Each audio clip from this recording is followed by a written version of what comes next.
شیرشاہ کا شہر سہسرام پہاڑیوں کی گود میں آباد ہے۔ قریب کے پہاڑ نیچے، دور کے پہاڑ اونچے۔ شاید ایسا نہ ہو، شاید یہ نظر کا فریب ہو، لیکن نظر یوں ہی آتا ہے۔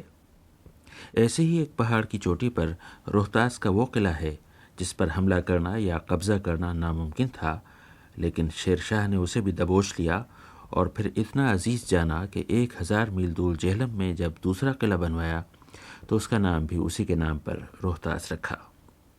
میں نے سہسرام پہنچ کر اپنے میزبانوں سے اصرار کیا کہ جہلم کا روہتاس دیکھ آیا ہوں، سہسرام کا روہتاس بھی دیکھنا چاہتا ہوں۔ پتہ چلا کہ اب اس قلعے میں کوئی نہیں جاتا کیونکہ اس میں اب ڈاکو رہتے ہیں۔ ادھر سے مایوسی ہوئی تو سامنے کیمور کی پہاڑیوں پر چڑھنے کی ٹھانی۔ اوپر چوٹی پر کسی بزرگ کا سفید مقبرہ دور سے نظر آتا ہے۔ وہاں ایک آرام گاہ بھی بنی ہے۔ جب برسات کی جھڑی لگتی ہے تو شہر والے اپنے گھر چھوڑ کر وہاں اوپر پہنچ جاتے ہیں۔ برساتی جھرنوں کے شور سے آواز ملا کر وہ 12 ماسا گاتے ہیں اور نوجوانوں کی ٹولیاں رات وہیں رہ جاتی ہیں اور ساون کی گھن گرج اور کڑکتی بجلیاں ان کے دلوں میں اور جولانی بھرتی ہیں۔ ہم جو وہاں گئے تو موسم گرما کی کڑی دھوپ تھی۔ ادھر ادھر وہ غار تھے جن میں بیٹھے بودھ راہب بظاہر دنیا کے پہاڑوں کی چوٹی پر، لیکن دراصل دھیان کے سمندر کی تہ میں پہنچ جایا کرتے تھے۔ وہاں سے دور دور تک بہار کی سرزمین نظر آئی، بڑے بڑے کارخانے، نئی نئی آبادیاں، دھوپ میں چمکتی ہوئی ریل کی پٹریاں، نیچے تاڑی کے باغوں میں بیٹھی ہوئی بیکاروں کی ٹولیاں نشے میں دھت، اور دور شیر شاہ کے بیٹے اسلام شاہ کا ادھورا مقبرہ جو ابھی بنیادوں سے 2-4 ہاتھ اونچا اٹھا تھا کہ وقت نے کروٹ لے لی۔ مکمل ہو جاتا تو بڑی جھیل کے بیچ میں شاندار عمارت ہوتی جس کے 4 کونوں پر تاج محل جیسے 4 مینار ہوتے اور دنیا بھر کے سیاح اس کے سامنے کھڑے ہو کر اپنی تصویریں اترواتے۔ اب تو حسرت و یاس کی تصویر بنی اس کی ادھوری دیواریں ہر صبح گاؤں دیہات کی عورتوں کے لیے پردے کی آڑ فراہم کرتی ہیں۔ پہاڑ کے اوپر سے سہسرام کی وہ پتھریلی گلیاں بھی نظر آئیں جن میں جیالے افغانوں کی نسلیں آج تک آباد ہیں، اور گھنی مونچھوں اور چوڑے چکلے سینوں والے وہ بھوجپوری جوان جن کے بارے میں دنیا جانتی ہے کہ بڑے لڑیا ہیں اور ہمیشہ فوج میں بھرتی ہوتے رہے ہیں۔ سن 1857 میں جب کڑا وقت پڑا تھا تو یہیں کے کنور سنگھ، نشان سنگھ، دلاور خان اور ایک پردہ دار خاتون حاجی بیگم نے وطن کے نام پر اپنی جانوں کا سودا کیا تھا۔ سہسرام کے ایک بزرگ اور ایس پی جین کالج کے پرنسپل رامیشور سنگھ کشیپ صاحب نے مجھے بتایا، ہندوستان کی آزادی میں بھی سہسرام کا بہت ہی شاندار حصہ رہا، اور یہاں کے نشان سنگھ جو کنور سنگھ کے سپہ سالار تھے، یہاں کے دلاور خان، ان لوگوں نے کافی انگریزوں سے لوہا لیا اور بڑی بڑی قربانیاں دیں، اور آزادی کی لڑائی میں سہسرام کا ایک اپنا خاص استھان ہے، اس میں کوئی سندے نہیں ہے۔ میں جب سے سہسرام پہنچا تھا حاجی بیگم کی دلاوری کے قصے سن رہا تھا اور شرمندہ تھا کہ میں خود ان سے واقف نہیں۔ چنانچہ شہر میں اس مجاہد خاتون کے خاندان کے لوگوں کو ڈھونڈ نکالا۔ محمد عبد القدیر خان کی وہ پڑنانی کی والدہ تھیں۔ میں نے ان سے پوچھا کہ یہ حاجی بیگم کون تھیں؟ حاجی بیگم بنکش قبائل کے ایک خاندان سے تعلق رکھتی ہیں۔ اس کے بعد غدر کا جب زمانہ آیا تو برٹش فوج کے خلاف انہوں نے بھی کنور سنگھ کے شامل اپنا بغاوت کا علم سربلند کیا، اور جب کنور سنگھ اپنے جگدیش پور سے بھاگے تو وہ اسی محلہ پٹھن ٹولی میں، جس کو پہلے افغان ٹولی بھی کہا جاتا تھا، اس مکان میں چھپے۔ وہ مکان ہمارے ماموں صاحب کے قبضے میں ہے اس وقت۔ وہاں وہ آ کے چھپے، اور چھپنے کے بعد حاجی بیگم صاحبہ نے خود باہر آ کر کے فوجیوں کو للکارا کہ اپنے آدمیوں کو بھی للکارا کہ کیا میں عورت ہو کر کے باہر آؤں مقابلے کے لیے۔ تو ان لوگوں کو بھی ہمت ہوئی، اور ہمت کے ساتھ ساتھ وہ باہر نکل بھی آئیں، اور جہاں جاتی تھی وہ پردے میں تلوار باہر کر دیا کرتی تھیں اپنے، اور مقابلہ کیا وہاں پر، اور برٹش فورس کو پسپا کر دیا۔ یہ تھے سہسرام کے محمد عبد القدیر خان صاحب۔ ہاں، تو رامیشور سنگھ کشیپ صاحب ہرچند کے کالج کے پرنسپل ہیں، مگر روہتاس کے علاقے کی ثقافت سے انہیں بڑا لگاؤ ہے۔ ریڈیو کے لیے ڈرامے لکھتے لکھتے انہوں نے لوہا سنگھ کا مزاحیہ کردار تخلیق کیا، اور پھر اس کی وہ دھوم مچی کہ خود رامیشور سنگھ جی کو شہر والے اب لوہا سنگھ کہتے ہیں۔ ڈرامے میں لوہا سنگھ کا کردار وہ نہ صرف خود لکھتے ہیں بلکہ خود ہی ادا بھی کرتے ہیں۔ اس روز مزے کی باتیں ہو رہی تھیں۔ میں نے رامیشور سنگھ جی سے پوچھا کہ اچھا فرض کیجئے میں جی ٹی روڈ پر بس سے اترا اور وہیں آپ کے لوہا سنگھ سے میری بھینٹ ہو گئی، تو وہ کیا کہیں گے؟ وہ آپ سے پہلے تو گلے ملیں گے اور کہیں گے کہ آپ سے مل کر کے ہمارا دل جو ہے سو بہت خوش ہوا۔ آپ تو میم اور میمن کا ملک سے آتا ہے، ہم بھی اپنا زمانہ میں کابل کا مورچہ پر ہائی کلوٹی کا میم اور میمن کا ساتھ، سارجنٹ اور جرنیل کا ساتھ بسکٹ کا مربع کھاتا تھا۔ رامیشور سنگھ کشیپ جی سہسرام کے علاقے کے رسم و رواج، ناچ گانے اور شادی بیاہ کے بارے میں مجھے بتا رہے تھے۔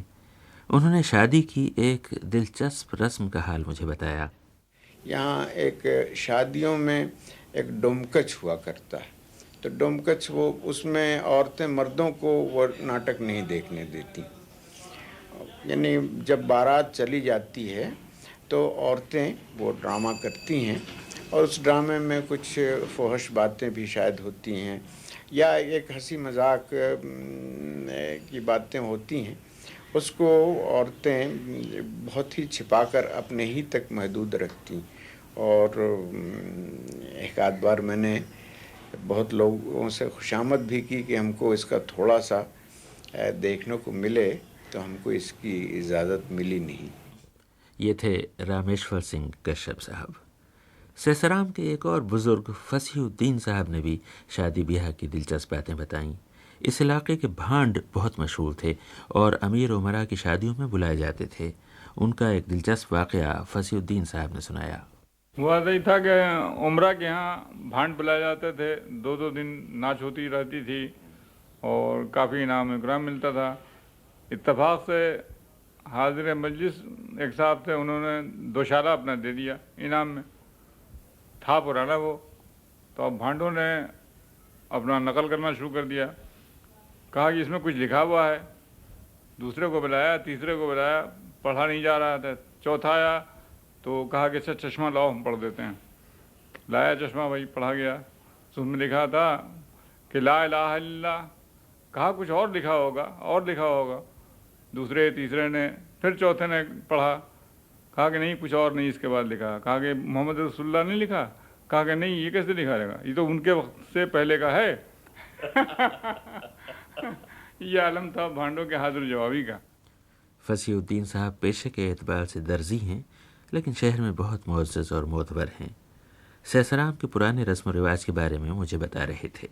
خوش پوشاکی جو ہمارے قدیم معاشرے کی خصوصیت تھی، یہاں کیا نوعیت تھی؟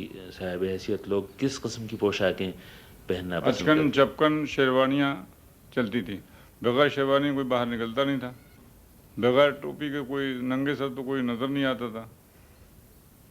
اوسط درجے کے لوگ بھی، شرفا بھی، بغیر ٹوپی کی تو بازار میں محلے میں نہیں نکلتے تھے، بازار کیا مانے۔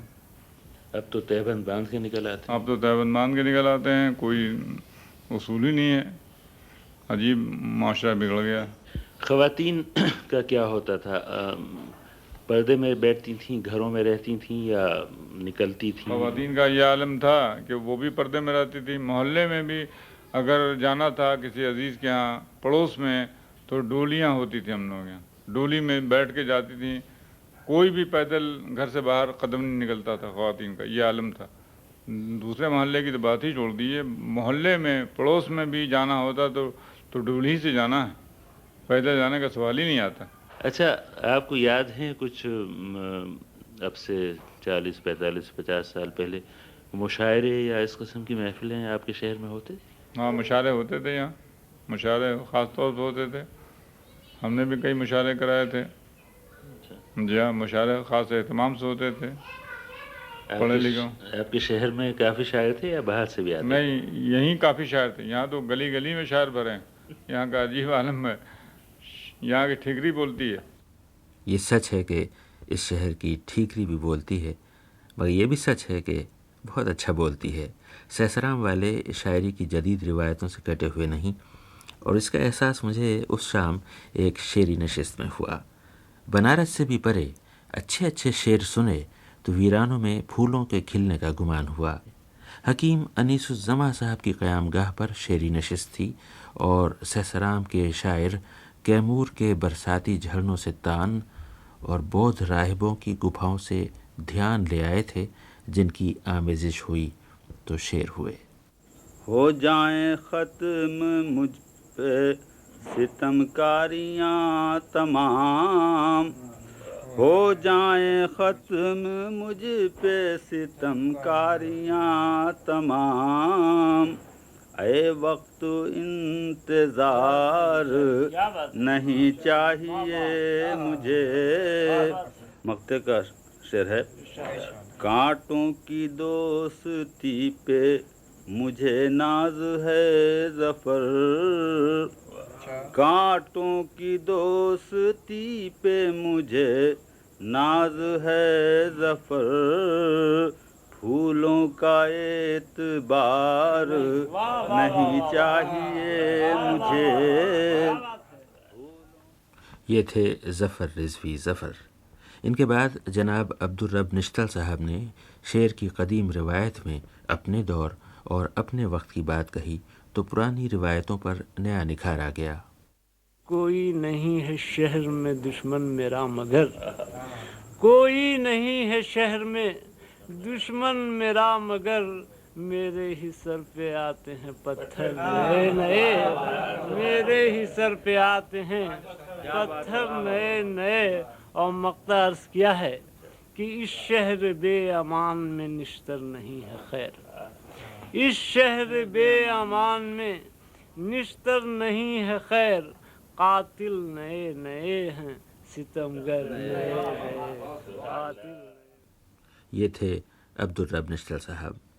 آخر میں شمع سہسرام کے بڑے شاعر جناب سیف سہسرامی کے سامنے پہنچی. یہی سہسرام تو ہے جہاں بان بھٹ نے کادمبری لکھی تھی. یہ پھگوا، چیتا، کجری اور بارہماسا کی سرزمین ہے. بدلتے موسموں نے یہاں اشعار کو نئی نئی تانیں اور بدلتے وقتوں نے نئے نئے شعور عطا کیے ہیں.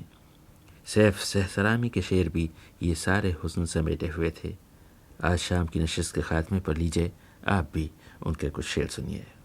چہرہ ٹکڑوں میں بٹ گیا اپنا، چہرہ ٹکڑوں میں، چہرہ ٹکڑوں میں بٹ گیا اپنا، آئینہ جب گرا دیا میں نے، آئینہ جب، چہرہ ٹکڑوں میں بٹ گیا اپنا، آئینہ جب گرا دیا میں نے. سماعت فرمائیے. چند لمحوں کی روشنی کے لیے، چند لمحوں کی، چند لمحوں کی روشنی کے لیے اپنے گھر کو جلا دیا میں، اپنے گھر کو جلا دیا میں نے. آخری شعر سمجھ. اس نے ہاتھوں میں جب لیا پتھر، اس نے ہاتھوں میں، اس نے ہاتھوں میں جب لیا پتھر، خود کو شیشہ بنا دیا میں نے، خود کو شیشہ بنا دیا میں نے.